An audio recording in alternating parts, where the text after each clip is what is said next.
All right, party people. This your man Griff. Just checking, making sure I got enough water with me. Oh man, a little everything been acting up tonight. All right, notifications going out to all the peoples, the wonderful, great party people, all the peoples. All right, turn this down. I like to monitor myself, make sure stuff is looking good. All right. So what's going on with y'all tonight? It's a little on the quiet side. Yep. All right. Everything's going good there. All right. Got my banners rolling. Oh, got the matching with the blue shirt. Got my FedEx gear in the back. A glove, printers. We rocking and rolling, y'all. We are rocking and rolling. So where everybody coming from? Y'all know me. I'm from Virginia. That's like the name tag says. I am from Virginia. Good evening to you. All right. Mistakes. Do we make notary mistakes? Are notaries making mistakes? Is it really our fault? Or is it some kind of misunderstanding with the title company? And matter of fact, before we get started, what I like for y'all to do is type in the chat, make a comment on what documents you think I'm going to be talking about, where there's a misunderstanding between what the notary says is a mistake, or well, really, it's what the title says is a mistake, and what the notary says is not a mistake. What documents do you think? It's a few. Now, depending on who you're dealing with, it could be others, but there's some main ones, and none of them require notarization. But there's information that is on those documents that some title companies, and I even have to throw it in there, signing companies will turn around and tell you you didn't complete that form right. And I just remembered another one. I got 5 documents and I just remembered another one, and I don't know where that 5th one is at. I mean, that 6th one, so I can try to find that.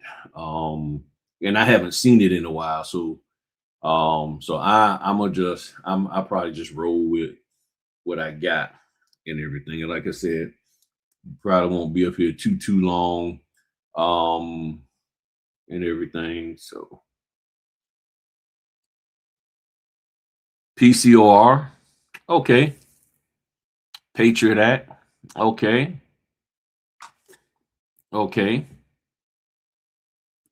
Now I don't have the Patriot Act up here as one of the documents, and I don't have the PCOR. Ooh. And see, the PCOR, that's a tax form. The title people or somebody should have already discussed that with them. So that's not something that we fill out. Now, the Patriot Act, yes, that's a document that we fill out. And the biggest mistake that people have on that one is that the notary ends up having the signers fill out the Patriot Act, and that's a no-no. We're not supposed to be they're not supposed to be filling out the Patriot Act. We're supposed to fill that information out. But some notaries have them fill it out, and some notaries have them sign it. Now, the only area of mistake on and I'll pull one up real quick, on a Patriot Act form, and it doesn't matter what the layout of it is because there's various different layouts. The issue is whether you put signing agent, loan signing agent, or notary public. That's the big thing. And like I've always said, whatever your state tells you to do, you do that. If your state says put signing agent or whatever, California people, then you do that. If your state doesn't tell you to do that, then you don't. And I've done plenty of closings for California. No one has ever kicked it back. Well, I'm sorry. One time they wanted me to put signing agent. I told them I only put notary because I don't identify as a signing agent. they might say, well, you need to put notary public. Well, who else is a notary? There's no other kind of notary non-public, notary whatever. Nah. Mm-mm. Mm-mm. So let me fix this real quick. So there's some other documents that we have to ensure that gets filled out. And one of them, the signers have to do, but if we do it a certain way, people will tell us, oh, we did that wrong. They'll tell us we did it wrong. And not necessarily. So let me just take this personal information off. Let me take that off. And this here.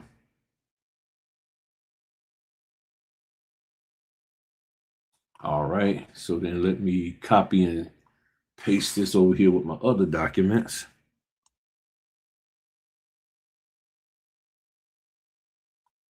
So how's everything been going with everybody? Sorry for the slowness. I'm just, I don't know why I've been coughing so much lately, but overall I'm feeling good. This week has been a challenge. It's been a serious challenge this week. Things have been really up and down for me this this week, but I made it through. So I'll be all right. So let me share this with y'all. Oops. So this is the Patriot Act. Okay. And this here just said the following customer information must be obtained to be in compliance, ... This is saying you only need one form of verification. If it's asking for two, then it wants one from this section and then one from this section. I don't use people credit cards or anything of that nature. I don't do that. I'm not taking pictures of that stuff. They don't want us, if we do use the military ID, I've always been told not to take pictures of the military ID. And thanks for hitting the like button, everybody. But you use one or the other. Now, only one form, always defer to the first document list. And typically it's going to be driver's license, state ID, passport. If you do military ID, you're not supposed to take a picture of it, of the military ID. Okay. But you are the one filling this out. Down here it says, I certify that I have personally viewed and accurately recorded the information from the documents above and have reasonably confirmed the identity of the borrower. That's the role and responsibility of the notary. So I don't understand why people are having the signers fill this out. And then what are the signers going to put for their title? Signer, homeowner. So sometimes people have gotten incorrect information and then they get out here and do some bad things. They get lazy, they get scared, and they just think, okay, well, you fill it out. You can't be scared out here doing this here and everything. So before I go any further, I want to share something with y'all. Okay, Tennessee, gotcha. This week has been a slow week. Where the heck is it? Hit the like button. Mine, it was up and down. It was really up and down. I think I had maybe 5 or 6 cancellations / reschedules / even though it's rescheduling, I can't do it, or the documents late. It was at least 5 or 6, maybe even. I wouldn't be surprised if it was 8, 9 of them and stuff. What's going on, my man? Good to see you. Good to see you there, young lady. Wanda in the house. My man Frank is always rolling up in here. One of the coolest dudes around. Good to see you there from the Jersey. I know it's Jersey, but I grew up always calling it Jersey. Okay, New Jersey. All right, we got Virginia in the house. We got my lady from Florida, Virginia, and good evening to you also, Denise. So today I had a great conversation with a signing company scheduler. Okay, and please listen to this carefully. And you can call me a snitch if you want, but I need to get I need to get an idea of where people are at in this business. I'm talking about people who are teaching us. I mean, hiring us. The people who are hiring us, what do they think? Because there's a lot of people from the NNA, the National Notary Coalition, the American Guild of Notary Publics, and a whole bunch of others. My question is, what do the people who are hiring us think about all of this? I talked to a signing company owner today. They had, and the reason why I was talking with them because they wanted me to do a jail signing. And I got to go. You need to find out whether or not your county, your city allows notaries to go to jail. Not, not be put in jail. They can. But I'm talking about going there to do work. Because when I called the Virginia Beach Sheriff's Department, they was like, nah, you can't come in here. We have an in-house notary, they'll take care of it. Or the inmate's attorney. But then California, from what she was telling me, they allow notaries to go in there.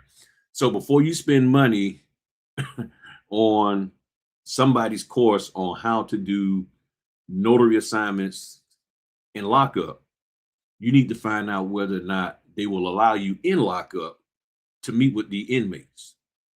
So don't think that, okay, well, they said I can do it, that every county is the same. And see, I'm glad I never pursued that because it was just never something on my mind. I didn't want to actually be in there. And there was years ago, there was a lady that me and my wife knew. She tried to do a left eye and burn this guy's house down. She was in the military with me. She went in lockup out. I'm sure she eventually got out. Never heard from her again. And we would go down there and visit her from time to time, maybe a couple of times a month to check on her to see how she was doing and encourage her. But she got caught up in some dude. And unfortunately, I think the guy was already in a relationship and she wasn't feeling that. She was like, nah, I'm your relationship.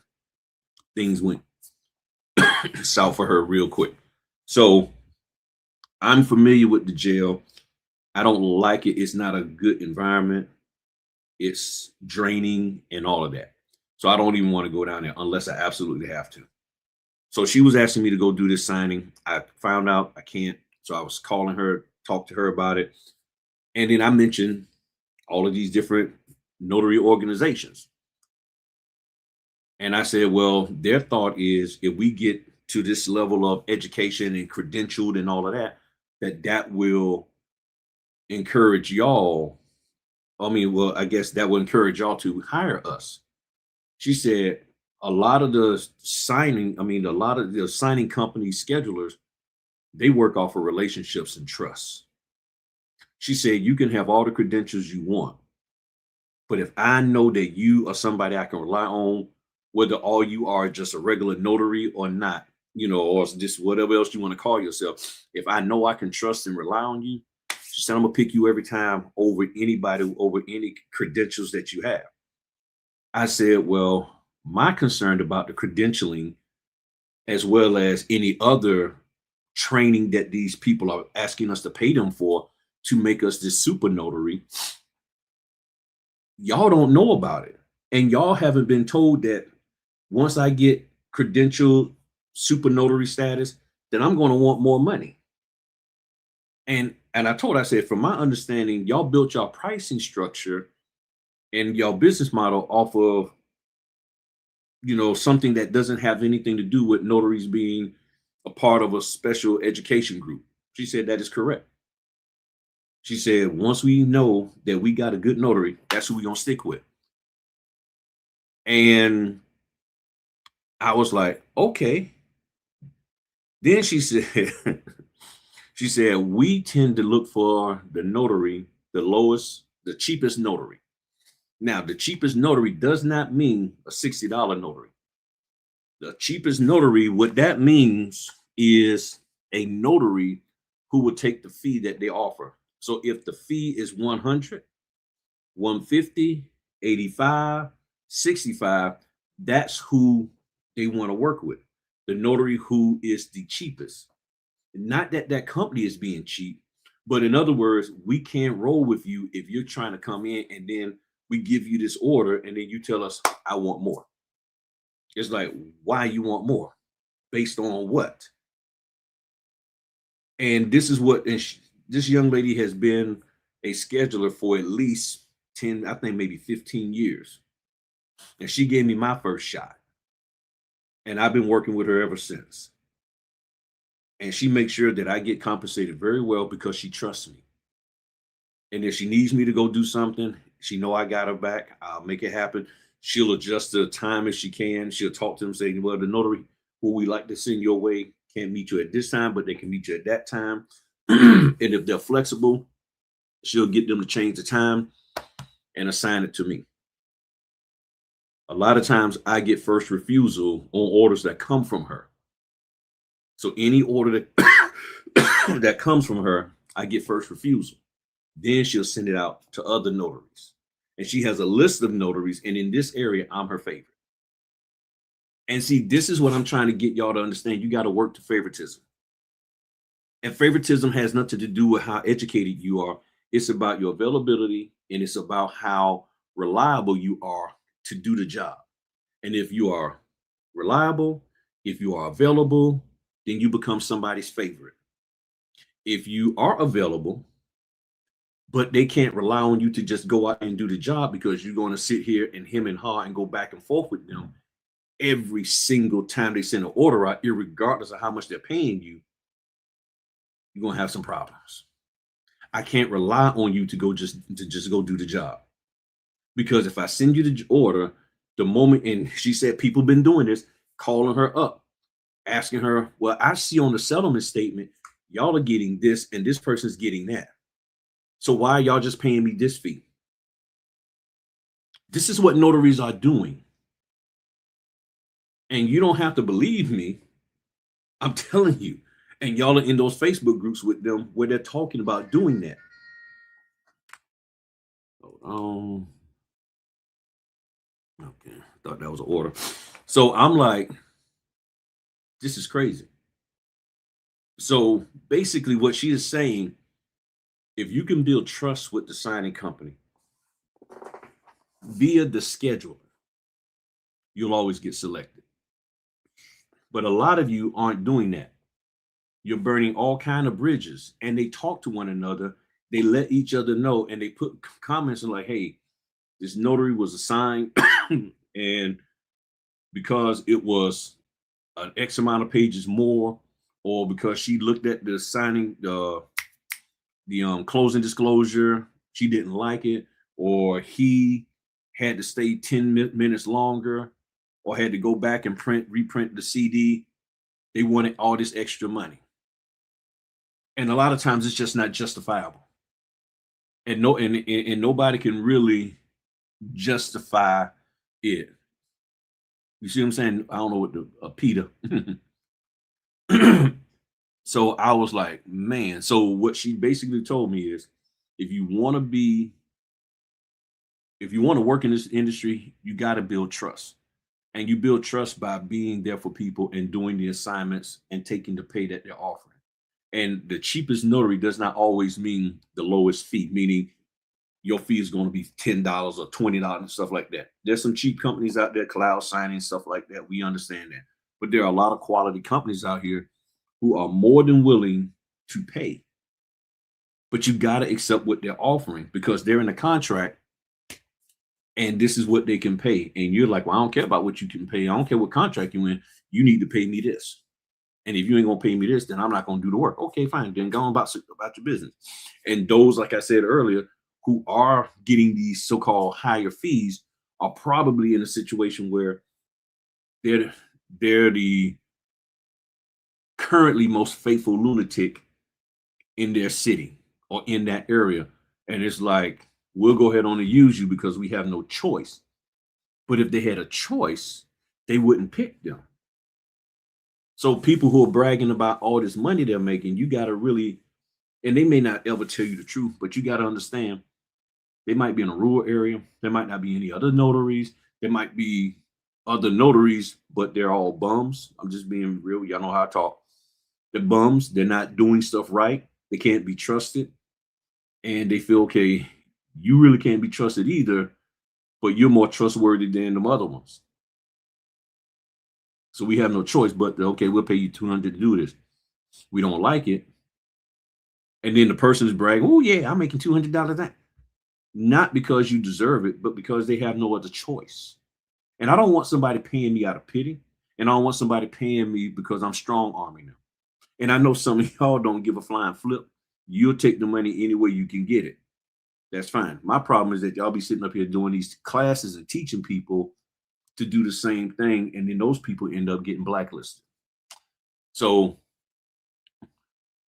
oh, gotcha, dog. Gotcha. So let's talk about what they claim as notary mistakes. But before we do that, I need to show y'all something. I need to play something for y'all. It's only 12 seconds. Gentlemen, Lord have mercy, I always forget his daggone name. My bad. Oh, John Hope Bryant. There he is. So just take a listen to what this man is saying here, and then we're going to dissect it, and then we're going to get into the notary mistake stuff. You can't win the game if you don't know the rules. And if you can't know the rules, if you don't speak the language, that's what this bonus episode is about. You can't win the game if you don't know the rules. And if you can't know the rules, if you don't speak the language. The biggest problem that a lot of y'all are facing right now is that you don't understand the language of business in general, and you don't understand the language of notary business, working with the title company. See, you're learning a language that is centered around, what the notary trainers are saying. But the language that they're teaching you is not necessarily the language that these signing companies, title companies, and lenders operate off of. It's two different languages. And you're speaking to pay me my money. And they're like, get the daggone job done. Two different languages. And y'all not able to match it. Y'all not able to communicate with each other. And because of that, you end up high and dry and broke. Why you broke? Because you overspent listening to the trainers rather than understanding who you're getting paid from. Why am I successful in this business? Because I learned to listen to what the people who are paying me want. What kind of notary you want? I can be that.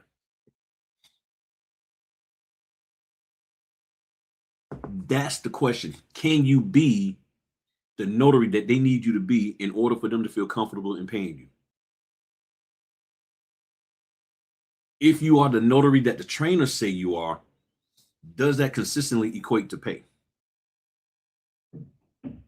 And for a small percentage, it may, but they don't really stay notaries and working in the notary business for long. They eventually want to go into being a signing company. And primarily because they really can't cut it as a notary, or they got the wrong perspective of it. And they just can't handle the back and forth and going out there. They don't really like speaking that language. That's just my thoughts. So let's listen to this young lady here.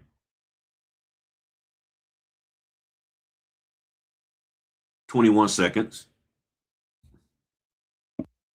And of course, I forgot to hit the volume. Let me back it up.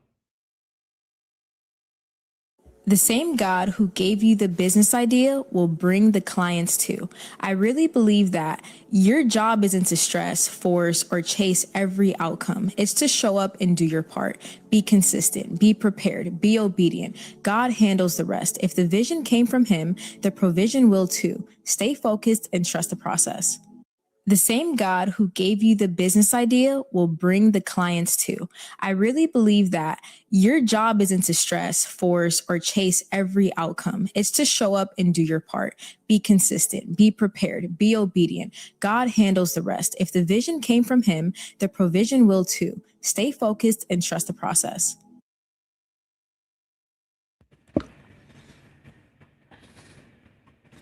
What don't you understand about that? That's all I've been doing. I got the vision, how I can run this business. The way people are telling me to run the business, them TMCs, doesn't align with the vision that I have. So I started learning to be obedient, showing up, doing what I'm supposed to do, but I can't do what I'm supposed to do if I don't understand what I'm supposed to do. Well, that goes into speaking the proper language. I need to learn the language that's being spoken. Okay, got it. This is what you want me to do. Are you okay with me doing this? How do you want me to do that? And because I understand what my state laws are, I know that what they're telling me to do does not interfere with my state laws. And it doesn't cause me to be in violation of what I swore an oath to. This is the hardest part for you notaries, of being consistent and obedient. All of the gilding, all of the coalitioning, all of the NNAing has not helped a lot of y'all to do this. The reason why, because they're taking you out of your natural environment. Many of you, it's natural for you to fall in line and understand what's going on and then rise to the top. But you're trying to rise to the top in accordance with people who are not paying you. They're paying you. They're not paying you. You're paying them. And again, the language they're telling you to speak is not the language the people who are paying you want to hear. Y'all need to tell your pastor that so you can preach that on Sunday. I'm serious. Tell them that so you can preach that on Sunday. The language they're telling you to speak is not the language that the people who are paying you want to hear. Just let that sit for a while and think about it. And you wondering why you can't jive with them. You're like, why is it so hard? Because everything you've been taught is opposite of what the people who are willing to pay you is looking for you to do. The lender, the title escrow settlement, the signing company, the TMCs, the trainer mentor coaches are spending darn near every waking moment trying to tell a notary, this is how I want you to be. I want you to be like this. I want you to be like this. Now, the title company is like, hey, I need you to just get in there and get this job done. The lender, I just need you to get this job done. The signing company, depending on who they've been trained by, they're trying to live off of some of that stuff over there. And I'm going to show y'all that in a second. They're trying to live off of what their trainer told them.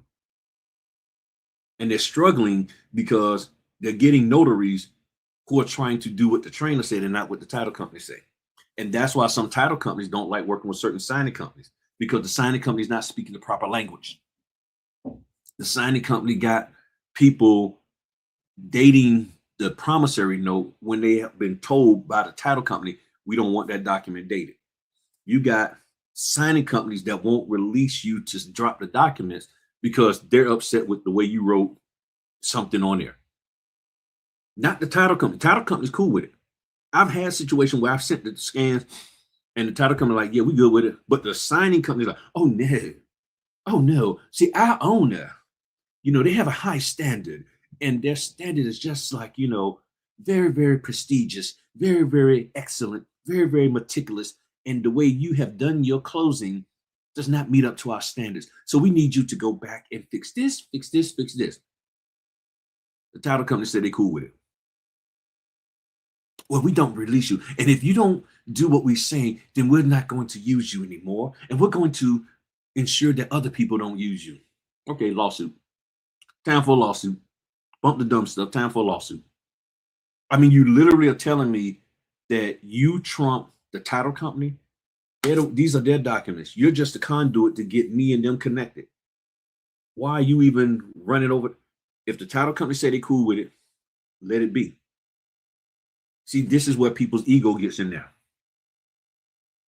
The ego gets in there. Big time. All right. So let me zoom in a little bit. So here's one of the issues that we have where people will argue with you sometimes. They don't do it as much, but sometimes they will. And I promise you, if they are, it's because they are a brand new signing company owner and they took one of those signing company training courses, more than likely the one out there in California. So this here is the loan application. Now, I know everybody likes to go, it's the URL, the URL. To me, it's the daggone loan application. Everybody wants to run around. Yeah, we doing it. What the heck is it? You know, the 1003. I call it the loan application because that's what the heck it's called. Well, it's the uniform residential loan application. There's only one daggone loan application in this whole loan pack.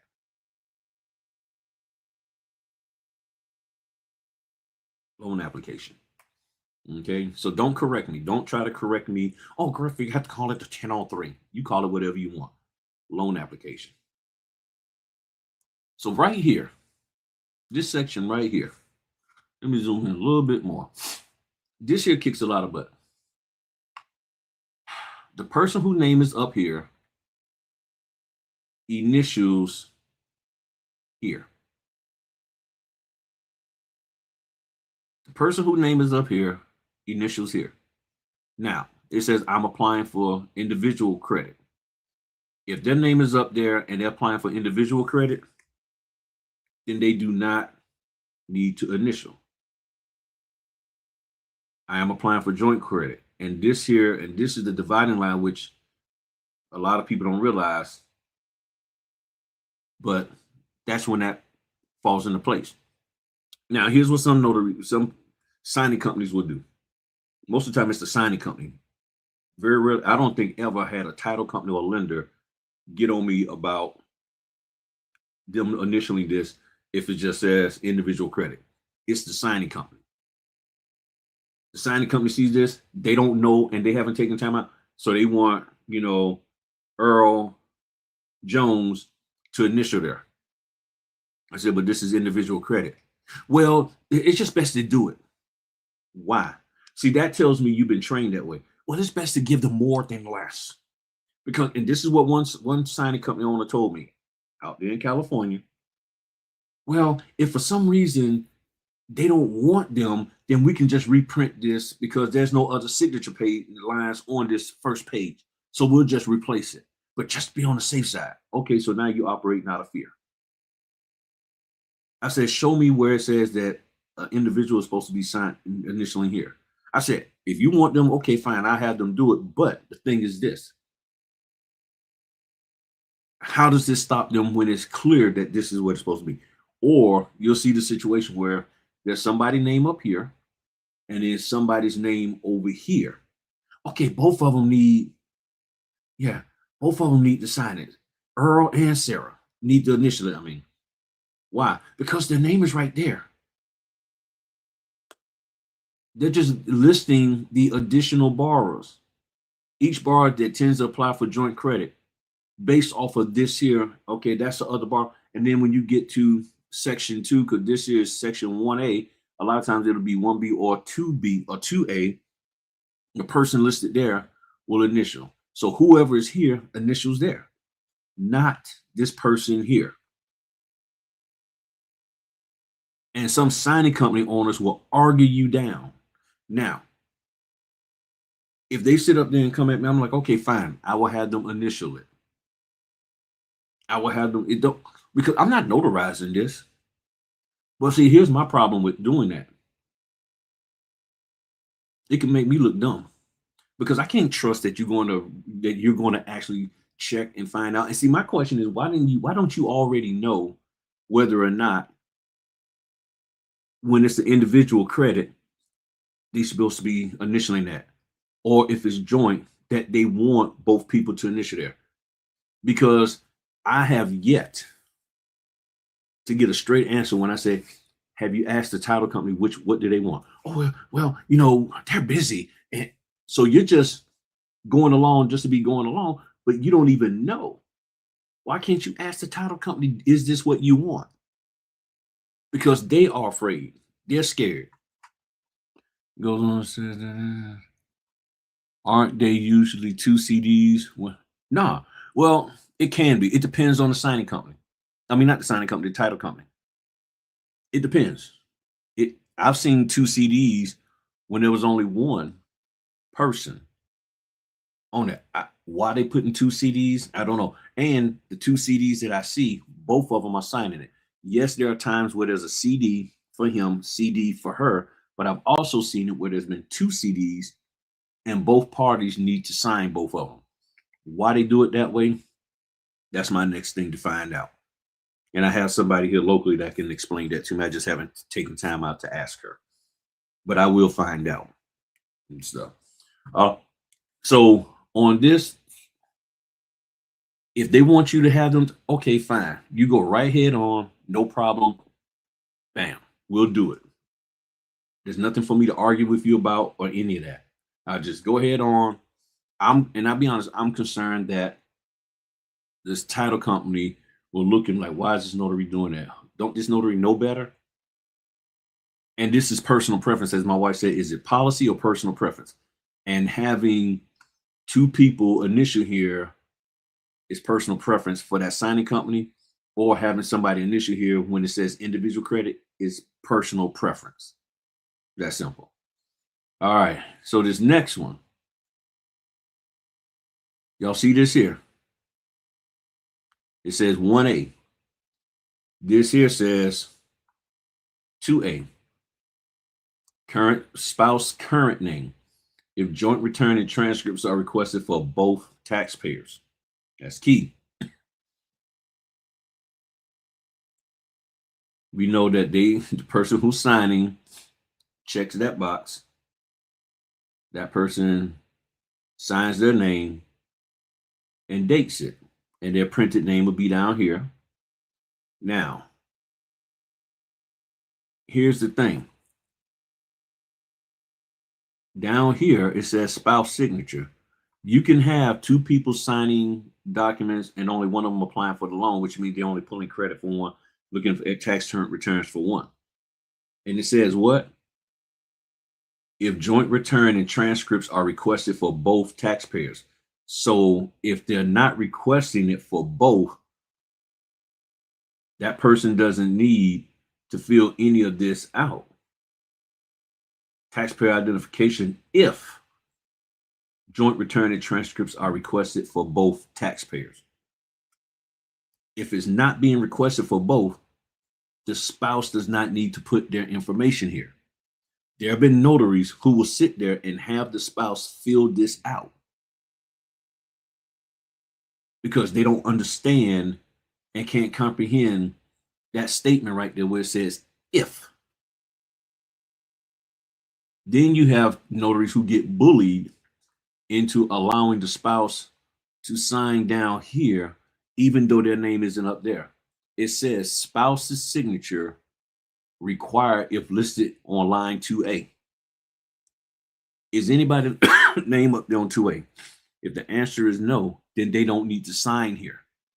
And there are signing companies and title companies will argue you down. And a lot of times with the title company or with the sign, it's the post-closing people. And it's like, why did they need to sign it? Y'all don't have their name up here in box 2A. You don't. Well, we just want to be on the safe side. No, we need to find out specifically, is this what they're supposed to be doing? And that's one of the problems I found is that a lot of people don't want to ask the questions. You see what I'm saying? It says, I did a signing today and it was one person signing. There were 2 CDs in which one she signed as trust and the other was normal. I've seen that too. I've seen that also. Now this one we're gonna do a little reading on this one. Okay, we're gonna do a little reading on this one because I just had somebody get on me about this here. It says our company requires proper verification of all principals, buyers, borrowers, sellers through photo identification. Okay, through a photo identification form when signing real estate closing document on form when signing real estate closing transactions. Acceptable evidence of identity is a current state issued driver's license, passport, green card, alien card, or other government issued identification bearing a photo of the principal. The notary public prints their name here. Signing agent, notary public hereby declares. And a lot of time what I do is I will underline notary public. And sometimes I'll just line through that initial and just have notary public there. Now, the person whose name is here is saying this here. I have done one of the following: made a copy, which is attached, of the original photo identification provided to me by the persons representing themselves to be the principal of the transaction. Or 2, the principals are not comfortable with allowing a copy of their identification to be made. Therefore, the undersigned has taken the following information from their photo identification. Copy of the identification is required for hard money and free and clear transactions. So that means what? I'm doing one of these. Either I got a copy or I don't. If I don't have a copy, it says I'm supposed to fill this out and then fill that out if there's a second person. Then down here it says principal confirms that the identification information entered above, meaning here, is true and correct. And then they sign it. And then I, the undersigned notary public, certify that I have verified the identification of the principals who have signed before me and have attached copies of their identifications received. I have verified the principals to be the same person as described in the instruments acknowledged before me. And I do this on that date, sign. I'm a notary, not this signing agent stuff. I had somebody tell me that they still needed to sign this, even though this information wasn't filled out. This information wasn't filled out because I had the ID. And we went back and forth for about 30 minutes. And I said, will you please read the 2 statements above the box? I did A. B only comes in if they don't want to allow me to make a copy. If B comes into play, then that information needs to be filled out. And then they signed it saying that the information up here is true and accurate. What don't y'all understand? And this is going back and forth with the signing company. The signing company. And this is all for SnapDocs. This isn't some rinky-dink signing companies on mom and pop operation. And they said, well, after they took time out to read this, and this is where comprehension comes in, or lack thereof, all they came back and told me, okay, well, we'll send this and let the title company tell us. I ain't heard nothing yet. It's been 2 days. Because I followed the instructions. Now, did I used to fill all of this out? Yeah, because for some reason it just wasn't clicking in my head. But one day I sat down and I reread this and I was like, I misunderstood it. So I started making the adjustments, but then I was making the adjustment where I wasn't filling this out, but I still had them sign it. And then one day I was like, wait a minute, why am I having them sign it? Because this is talking about this information and I'm not filling it out. So following the instructions says they ain't supposed to be filling that, signing that. I was like, okay. And then down here it says I have attached a copy. So I'm like, all right, bet. So this is what's going on. And sometimes the title company or the signing company will argue you down saying that you did something wrong. But a lot of times they do not read the documents. Just like this one here. This one, a lot of them do not understand. This here, this statement.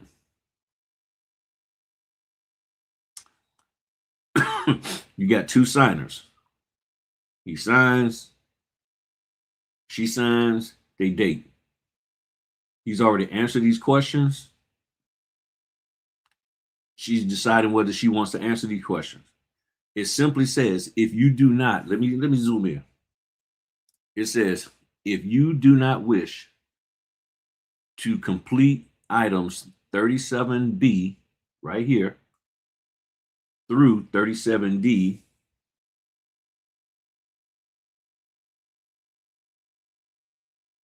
right here. So that means B, C, and D. If you do not want to complete those,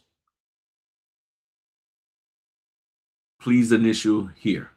And then you would initial there if you don't want to complete those if they are left blank. Here's what people tell notaries.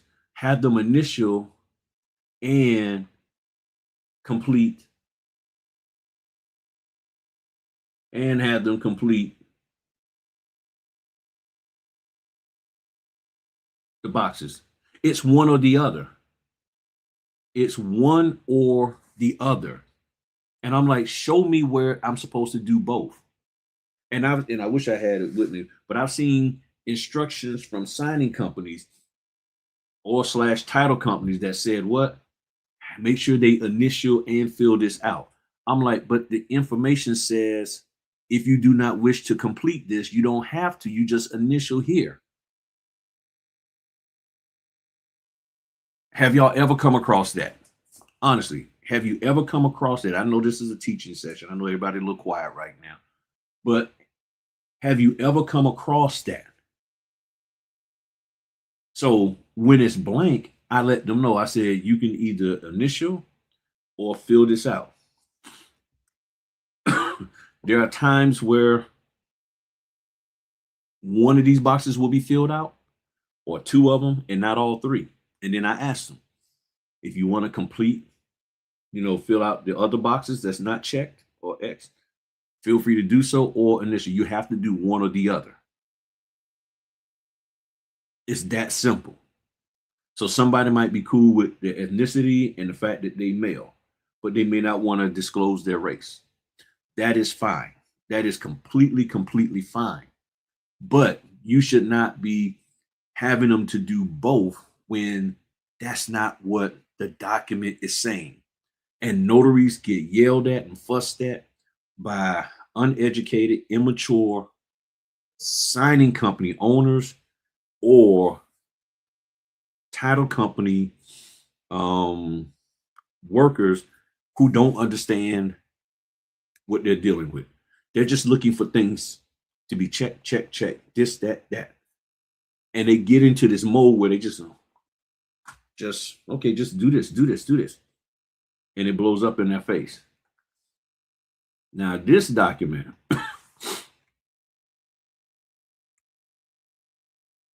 SSA 89. Person's name will be up here, all of that. Now, this statement simply says this. Starting right,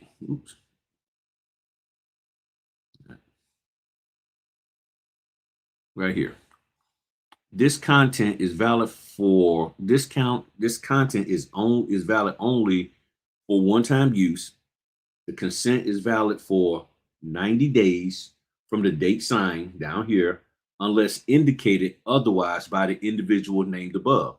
So whoever is named up here has the right to say, I want to change the time frame. If you wish to change this time frame, fill in the following. This consent is valid for X amount of days from the date signed, and then the initial. There are signing company owners, as well as some title people, that insist that something has to be filled in here. And they're sitting there and say, just tell them to put 90. I'm like, but it's already defaulted to 90. Do you not understand that? Well, something has to be there. Says who? They don't say, I guess they probably figured it out, or they just don't send me orders no more. But this is what, this is where reading is fundamental comes in at. And people get scared and they're like, well, I just go ahead on and fill it out with something. Because what do they say? You can't have blank spaces. Everything got to be filled in. Everything got to be filled in. Everything got to be filled in. Everything got to be filled in. But what does this say? Relationship, if not the individual whom's SSN was used. So why are you putting the relationship of the person here? Because somebody is signing on behalf of the person up here, and their social security number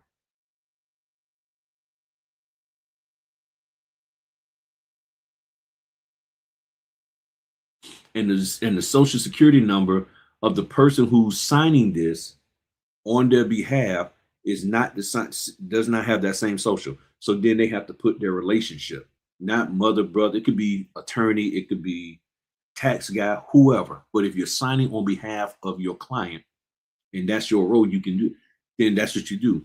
But if that's not who you are, and that you're the person who's signing here is the same person that's up there, you don't put anything here. But people are telling you to do this and they're fussing at you and then they're blacklisting you, and that is wrong. So if anybody is going to Notary Coalition, Notary Guild, Notary National Notary, so fix this kind of stuff. That's what needs to be fixed. That one needs to be addressed. You see, I've seen several of these this year also. I actually stopped for a second to comment during the initialing stuff. Yes, I've had the same thing. They want 90 days fill in, although it's stated from the borrower only to fill in that space if they would like to change the time frame. And that's why I'm saying that's ignorant. That's ignorant. I'm sorry. You're not following the directions. And because the notary is doing that, it can make us look bad to the title company when they get it back, or the lender. They're like, why did the notary do this? This don't make sense. Because they're not going to speak on our behalf and say, excuse me, Mr. Lender. Yeah, we told them to do that. Yeah, we told them. Why did we tell them? Because we were scared, poopless. We were scared of our wits, and we was afraid that if they did something wrong, you would never, ever pick me again. Because I don't want to be a notary signing agent. I don't want to be a loan closing agent. I don't want to be a notary. I just want to make money by funneling orders. And if I don't if every blank is not filled in, I'm scared that you're not going to pick me. They're not going to do that. But that's the reason why, out of fear. And the worst thing is working with somebody who's operating out of fear is one of the worst things ever. My lady, I went to the party, but one of my signings had 5 other 4506s for them to sign 4 CDs, both spouses' names on it. Any particular reason why for so many? I have no idea. I honestly don't. I've had that this week. I've had it to where, follow me, 3 4506Cs for him, 3 for her, and then 2 for both of them. So you're talking about 8. He does 3 by himself. She does 3 by herself. Then they do 1 together. And then here's the kicker. The first one they do with both of their names on, she's in box 1A. He's in box 2A. The second one, he's in box 1A. She's in box 2A. Why are they doing it that way? I have no freaking clue. None whatsoever. But that's what they're doing. And I also want to give a shout out to a good friend of mine named Allison. I don't know if she's watching and everything. If you're watching, Allison, you can shoot me a text. I told her I'd give her a shout out and everything. But that's what's going on, people. So is it my mistake, or is it that you don't understand the documents? And I know some of you have gone through this. And what that tells me is that the people who, unfortunately, that's paying us, I won't say it's unfortunately paying it. Unfortunately, the people who are working for the people who are paying us, they don't understand. And what happens is when you have notaries who are just doing, and then you come along and start doing it the correct way, they're looking at you like, hey, wait a minute. The other 17 notaries, they put 90 days there. Why didn't you? Well, did you ever read that statement? And they get quiet and they're like, oh, common sense clicks in. That's like, but everybody, I know what everybody else does, but what does the statement say? And that's where the conundrum is. Do I do what the thing is telling me, or do I keep doing things wrong? Because it's clear we've been doing things incorrect. And nobody wants to be the person to correct the mistake. But they want to, but they're quick. If somebody tells, oh yeah, Earl over here, he said, yeah, that's wrong. Okay, yeah, man. I was thinking about that too, man. I had a feeling it was wrong, man. But you know, man, I'm just telling you, man. I back Earl up. But you knew this, and you just went along with the program because you're fearful and scared that you might get fired for bringing things up. Everything that I'm doing is what I've always done. I see something, okay, this ain't right. Let me bring it up. Let me have a conversation about it. Let me talk about this because it's clear this ain't right. But nobody wants to have that conversation. People are more willing to just follow along, as Kwame Brown says, the go along, get along game, as I call it, the cool kids club. People are more concerned about being recognized and a part of what this imaginary thing they think is bigger than them when it's just a bunch of fool's gold. That's it. It's just a bunch of fool's gold, nothing but gold-plated tin. Turning your neck green. But it makes you feel good because it's like, well, I'm better than you because look at, I'm over here with the cool kids. Cool kids making all that money off of you and you broke. You broke as all get out.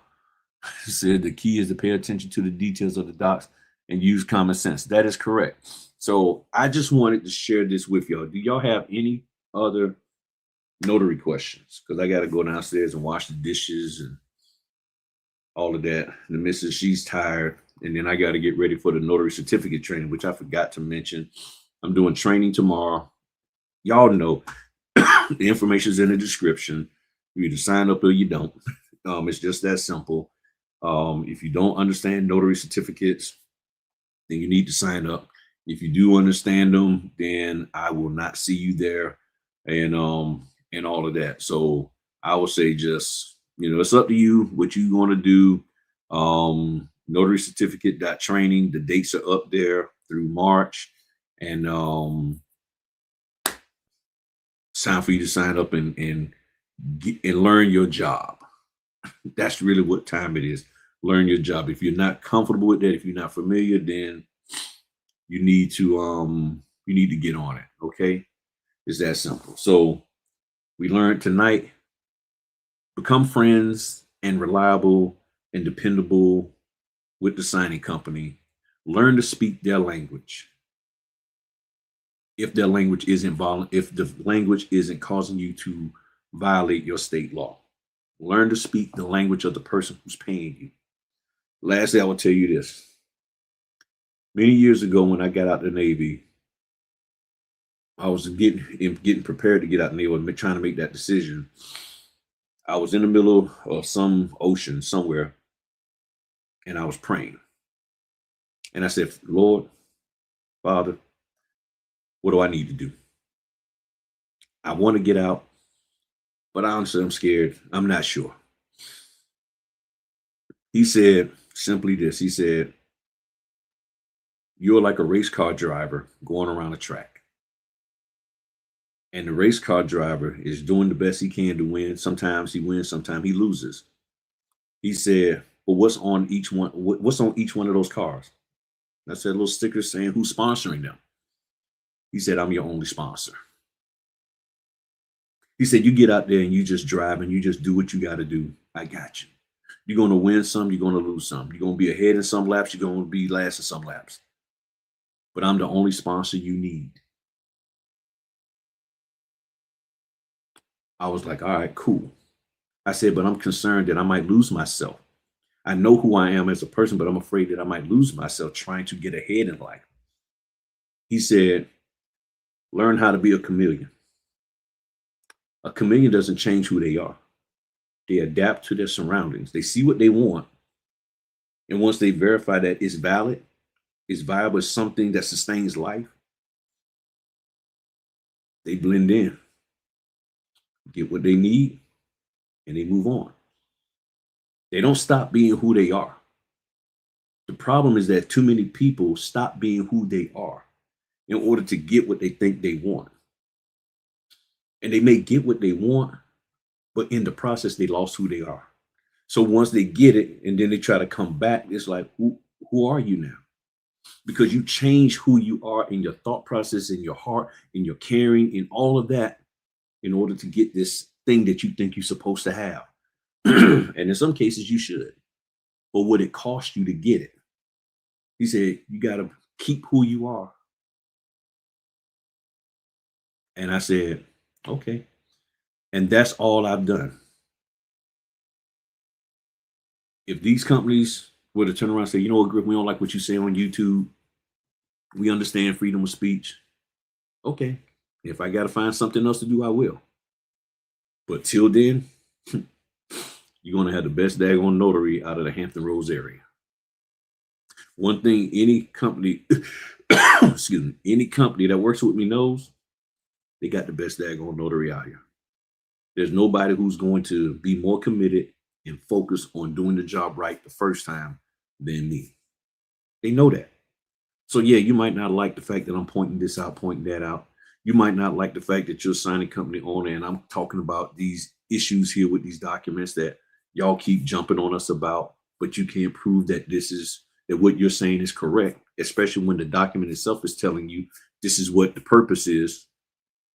I understand you may not like that because now other notaries might push back. But I thought this was about doing things right, about operating in integrity. And if that's the case, then why are we doing stuff based on a lie? Why are you instructing me based on a lie from some trainer that ain't paying you a dime? Unless you're peddling their course material and trying to get other people to sign up. But outside of that, if you wasn't doing that, they're not doing anything financially for you. And now you want everybody else to fall into the same lie that you believe when you was a notary, and now you want us to operate the same way. That doesn't make sense. What's wrong with doing things the way they're supposed to be done? People are afraid of that. They're afraid of the truth of this business, because if you did things the way it's supposed to be done, yeah, things would be very hard. You don't have the ID, so I can't do the notary. Your name's changed. The documents are wrong. This, that, and the other. So I got one sponsor. And he's been sponsoring me my whole life and watching out for me. And I know how to be a chameleon at times to blend in to get what I need. Not being fake or phony, but just recognizing this is what I need and avoiding all the other stuff that will pull me away from it. If the chameleon sees a green butterfly amongst brown foliage, it will behoove the chameleon to do what? Turn its color to brown. Because that way it can sneak up on it easier. Not hop on a branch that has some other color that will expose it more, or no color at all that it can't use to blend in. You ain't got to worry about it. Don't lose who you are. You'll be fine. All right. Y'all have a good evening. Thank y'all very much for all your time and attention. I'm going to go downstairs, wash these dishes, and fix my wife some food for tomorrow so she can just sit back and relax. And y'all have a good one. Talk to y'all later. Peace.